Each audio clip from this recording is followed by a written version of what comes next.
Hi guys, welcome to my channel. This is my very first video. I'm very excited. Today I'm just going to be doing my May wrap-up. So I'm going to talk about all the books that I read this month, what I thought of them, a little bit about the book, and then I'm also going to be talking about my June TBR. So all the books that I hopefully will read in June. Let's get into the video. Okay, so the first books I want to talk to you about were actually rereads, and that is Let the Storm Break and Let the Wind Rise. This is book 2 and book 3 in the Let the Sky Fall trilogy. These books, they're really good. It's fantasy romance. When I read them like the first couple of times, I thought it was like, oh yeah, it's fantasy with a romance subplot, but now that I've read a lot more books, I'm like, this is definitely fantasy romance. There's like 25% fantasy going on and like 75% romance going on. I think I rated Let the Storm Break 4 stars, and then this one was 5 stars. I rated the first book 5 stars. I read it in April. This whole trilogy is basically about this guy named Vane, and he has lived as like a human his whole life, but then he finds out from this girl, Adrora, I think that's how you say her name, that he's actually a windwalker, which is like somebody that can control the wind. And then there's like this whole thing, there's a bad guy and he's trying to like take over the entire world, like even take over the humans because of something that happened in his past, which I'm not going to talk about because that's a major spoiler. But yeah, these books were better the first couple of times that I read them than this time, but I definitely 100% still recommend these books. The next 2 books that I read was Killjoy and then Good Girl Bad Blood. Killjoy is a prequel novella to the A Good Girl's Guide to Murder series. So we'll talk about this one first. It was good. It's like a cute little novella. I think I rated it 4 stars, which is the highest I've ever rated a novella. I didn't like Anna and Lauren in this book. I didn't like them in, I liked them in A Good Girl's Guide to Murder. I didn't like them in Good Girl Bad Blood. They're just a little too like self-centered for me. I feel like they don't really care about like anything that's going on around them except for themselves. So I think that's why I don't like them. But other than that, I really liked this book. I liked seeing like Pip's relationship with Jamie, and then Connor's relationship with Jamie, who is his older brother. I liked seeing those relationships. I liked seeing all the characters when they were happy. Because in book 1, everything just kind of falls apart. And then we get to book 2, and things fall apart even worse, because book 2 is about Jamie, which is Connor's older brother. He goes missing, and so Pip agrees to help find him because the police aren't going to do anything about it. And it was good, but I was not expecting the twist. I kind of anticipated, like, just like it was an inkling of a, like, this is so what's gonna happen, but I was not expecting it to actually be what happened. I rated this book 5 stars. It was really good. The twist, like I said, amazing. I wasn't expecting that. The things that happened at the end of the book to Pip were definitely, I feel so bad for her. Like, she's a kid and now she's got to deal with all of that. I love Pip and Ravi's relationship. I love them in the first book. I love them in this book. So yeah, this is a really good series, and hopefully I will read the 3rd book next month so that I can finish the series, which I'm not too happy about because I have heard that the third book is the worst one. And I kind of know why, because of the cover. But I'm not going to get into that. So, all right. The next book is The Hawthorne Legacy. Again, another 5-star book. I'm not going to say anything because pretty much this entire book is a spoiler if you haven't read the first book, which is the Inheritance Games. But all I'm going to say is that the war is over, okay? Avery and Jameson got together at the end of this book. And I know there's a third book and then a fourth book coming out in October, so things might change. But as of right now, the war is over. That's all I'm gonna say. Basically this trilogy is about Avery Grahams, and she is kind of a homeless 17-year-old. I think she's 17. She's 16 or 17, I can't remember. She lives with her older half-sister, Libby, and then she finds out that she was put in the will of this guy named Tobias Hawthorne, but she's never met him before, and so he died a couple weeks ago, so now the Hawthorne family is trying to contact her because everybody that is in the will has to be there at the reading of the will. And so she ends up inheriting everything, pretty much everything. Pretty much all of the money. She owns all of the Hawthorne mansion, all of the estates, every single property that Tobias Hawthorne owned, she now owns. She obviously doesn't get any of that stuff until she turns 18, and she has to live in the Hawthorne house for a year before she can, like, touch any of that money or do anything with any of the estates or anything like that. Obviously some exceptions with the whole, like, money thing, but pretty much other than that, she has to stay in the house. And there are 4 brothers, or the grandsons of Tobias Hawthorne, and it's kind of their adventure through finding out a couple of secrets that Tobias Hawthorne had, and this was a really good book. This was a really good book. There were a lot of things that happened that I was like, how is this happening? I don't know, like, what Jennifer Lynn Barnes put in this book, but it's amazing. And the way that she writes these mysteries, it's absolutely unbelievable. Like, I don't think anybody could think about all of the things that she put in this book and say, this is how they're all going to connect. It's just, it's a perfect book. I think this whole series is pretty much perfect. And I've only read 2 of the books, and there's 4 in the series. So, if that doesn't tell you should read this series, I don't know what else to tell you. Okay, the next book is Ruin and Rising. I always forget this title for some reason. This was the 3rd book in the Shadow and Bone trilogy. I gave it 5 stars. I know a lot of people don't like this trilogy, but I loved this trilogy. I love Alina, I love Mal. I liked the Darkling in the first, maybe the first, like, 200 pages in the first book. But then after that, no, and no. It was really good. I actually liked the ending. I know a lot of people don't like the ending. They don't like it when authors do that in fantasy books. I'm not going to get into too much of the specifics if you haven't read this trilogy yet, because it's like, just, I might as well just tell you the entire plot of the book if I tell you what happened in the end of this book. I like it. And when you think about, like, the storyline of the whole trilogy, it makes sense why Leigh Bardugo would write that ending. It makes sense with the whole storyline. Like, you have to think of the beginning of the storyline and how all of this has moved forward and all of the things that Alina has been through.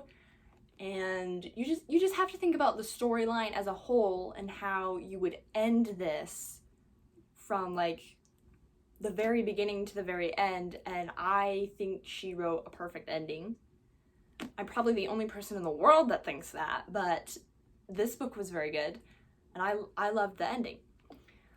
So honestly, I highly recommend the Shadow and Bone trilogy.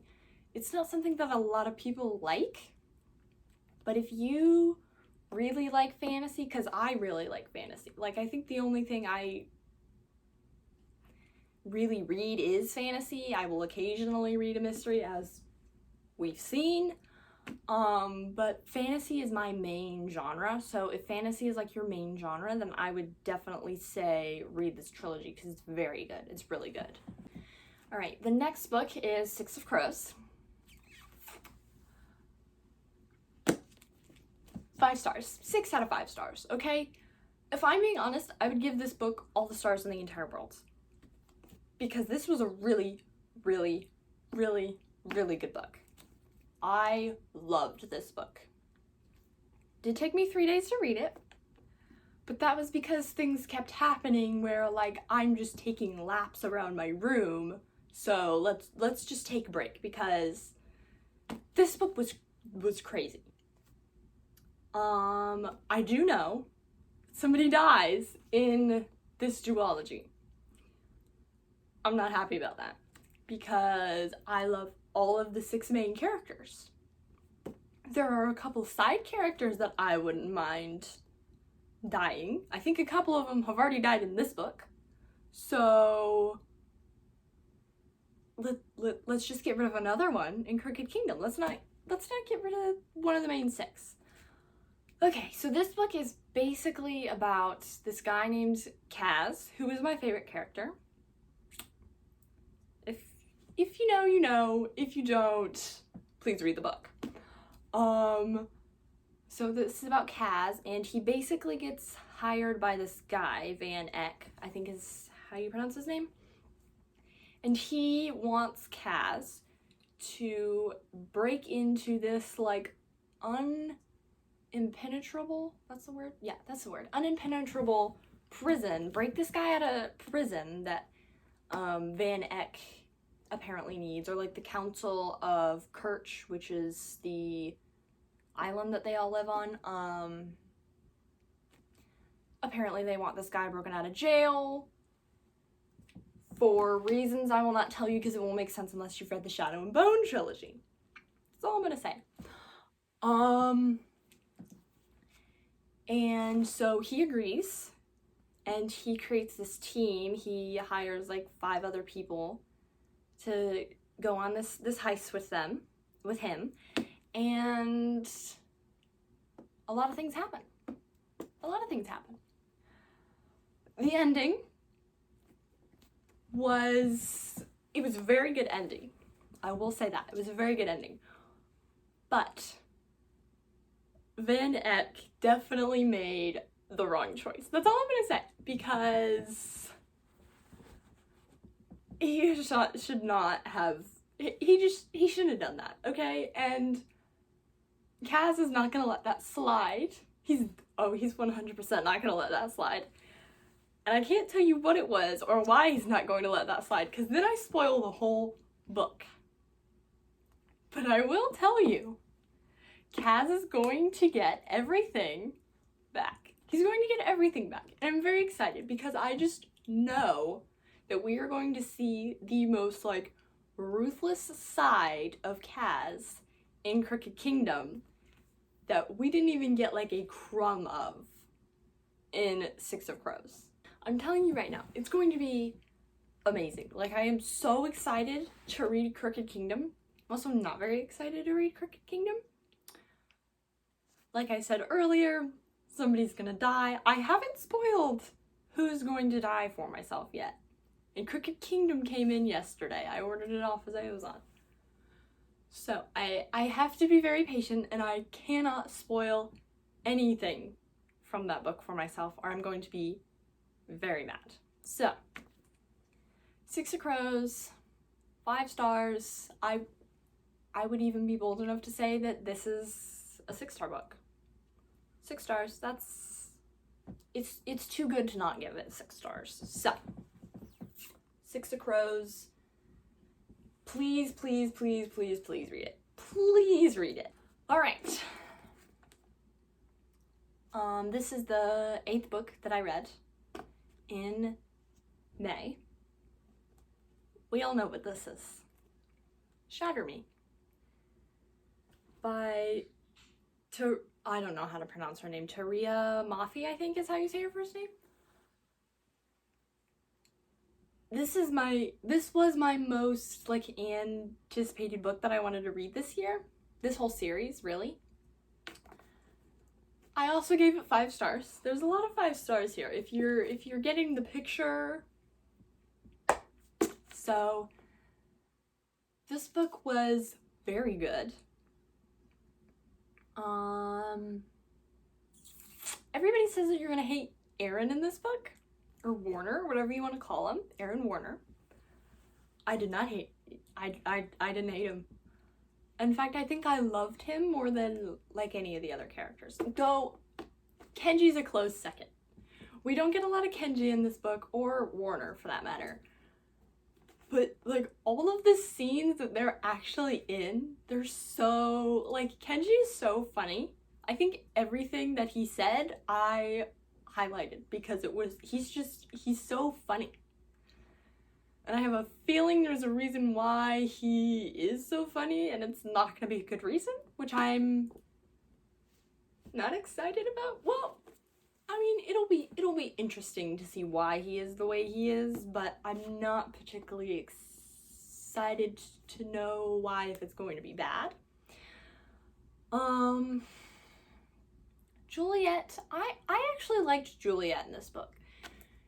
Because, like, slowly throughout the book, you can see her finding herself and not being as afraid of herself because of her powers, which I think I would just be terrified of myself all the time, because all she has to do is touch somebody and they just die.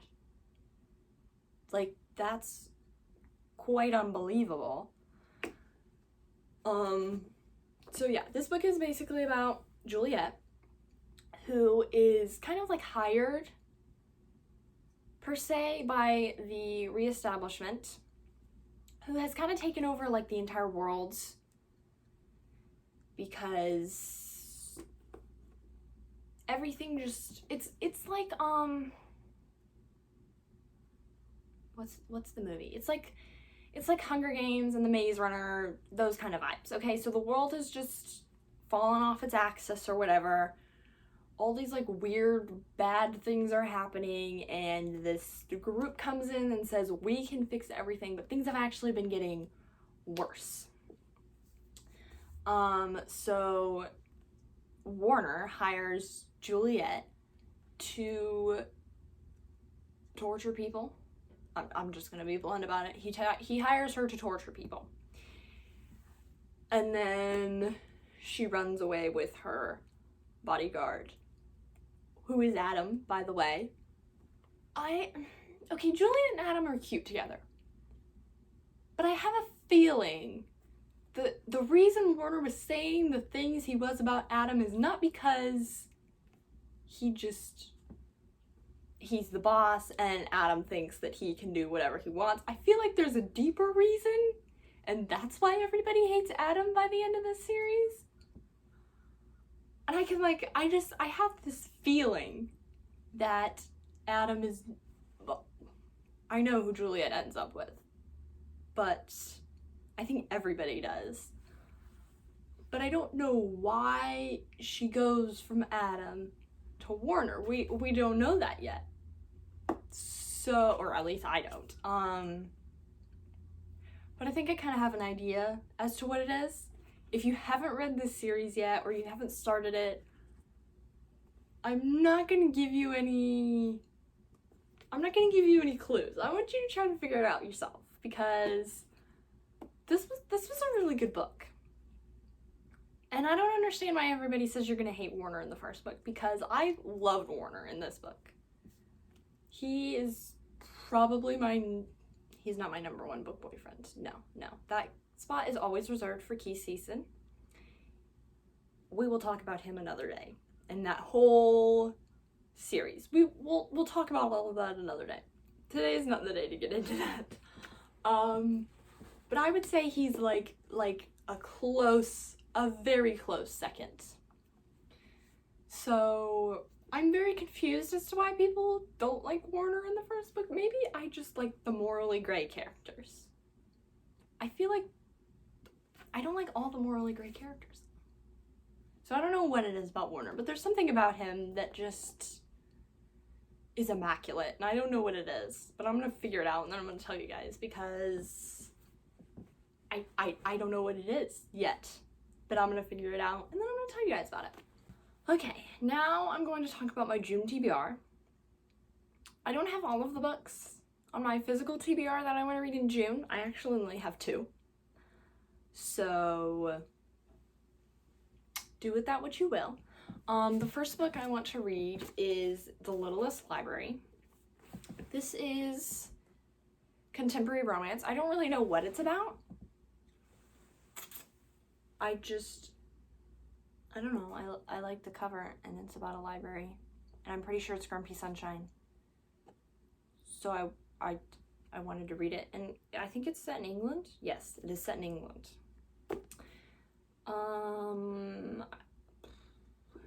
The basic understanding that I have is this girl inherits all of her grandmother's books, and then she opens up a little library. And she moves somewhere new, I think, and then her neighbor is obviously like this grumpy dude who doesn't like people, perhaps. Obviously, I have no clue what this book is about. But it's contemporary romance, it's Grumpy Sunshine. I love Grumpy Sunshine more than I love anything else in my entire life. So I'm gonna read it, and hopefully I'm gonna enjoy it. So yeah, this is the first romance book that I've read in 3 months, like contemporary romance that I've read in 3 months. I don't read a lot of romance, so this is kind of stepping out of my comfort zone a little bit. I don't read a lot of romance. I don't like the cheesy like Hallmark movie type things, so I don't read a lot of this kind of stuff. So we're gonna try it. We'll try it. All right, the next book is, of course, Crooked Kingdom. This is the second book in the Six of Crows duology. Okay, I'm a little nervous to start this book whenever I start this book. But I'm also very excited because, like I said when I was talking about Six of Crows, a lot of things are going to happen in this book that I am 100% ready for. And there are a lot of things that are going to happen in this book that I am 100% not ready for. So, we'll see. I am very excited to start this book, but we will see how it goes, and I'll let you know. I'm equally nervous as I am excited. So, this should be a very good read. Okay, the next book that I'm going to read, that I do not have a physical copy of currently, is As Good as Dead. This is the third and final book in the Good Girl's Guide to Murder series. I'm very excited. Like I said when I was talking about Good Girl Bad Blood, I'm very nervous because from what I've heard about As Good as Dead, the cover is a pretty good indication, that's the word, indication of what's going to happen. It's a loose indication of what's going to happen in the book, which makes me very nervous, because if you know what the cover looks like, you won't understand where my nervousness is coming from. You also have to have read As Good as Dead, because it kind of leaves you on a cliffhanger. It's not a cliffhanger that I enjoy, because it's pretty, I mean, it's pretty, it's not scary, it's just like there's a lot of danger involved in the cliffhanger, specifically for the main character. So I'm a little nervous about that. Okay, the next 2 books that I want to read is Unite Me and Unravel Me. So Unite Me has 2 little novellas in it. I don't know what the two different novellas are called, but I know that the first one is book 1.5. Oh, this is the Shatter Me series, obviously. We're talking about the Shatter Me series now. So I know the first one is 1.5 novella. Yeah, so I'll read that one first. And then I will read Unravel Me, because that's book 2. And then I will read the second novella in Unite Me, which is book 2.5. I don't know anything about those 3 books. I just know that they're part of the Shatter Me series, and I'm very excited to continue that series, as I said when I was talking about Shatter Me. So yeah, those are the next 2 books that I hope to read. Okay, the next book that I want to read is The Summer I Turned Pretty, which is the first book in the Summer I Turned Pretty trilogy. This is contemporary romance. It's YA. All I know is I wanted to watch the TV show, so I'm reading the books first. And that's pretty much all I know about this book. I am excited to read it, though. I'm very excited to read it, actually. I think it'll be a good, like, summer read. So I'm very excited about that. And then the next book that the last book that's on my June TBR is Rosemary, Cottage, which is the second book in a trilogy, but I don't remember what the trilogy is called. I read the first book, which I'm blanking on the name. I don't remember. It's about one of these, basically it's like a standalone series of like contemporary romance / mystery type things. And they are, it's a small town. They're all small town romances. This trilogy is about an island off of South Carolina. It's by the Outer Banks. It's one of those little islands by the Outer Banks. It's smaller than the Outer Banks, I do know that. But I don't really know much about the book other than I think the girl MC, I'm thinking and it's not, my brain's not computing anything. Okay, so I'm pretty sure the female MC basically like gets inherited or something like that, a cottage called Rosemary Cottage. So that is the final book that I want to read in June. I hope you guys liked this video. Subscribe if you want to see more of my videos. Like this video too. And I will see you guys in the next one. Bye!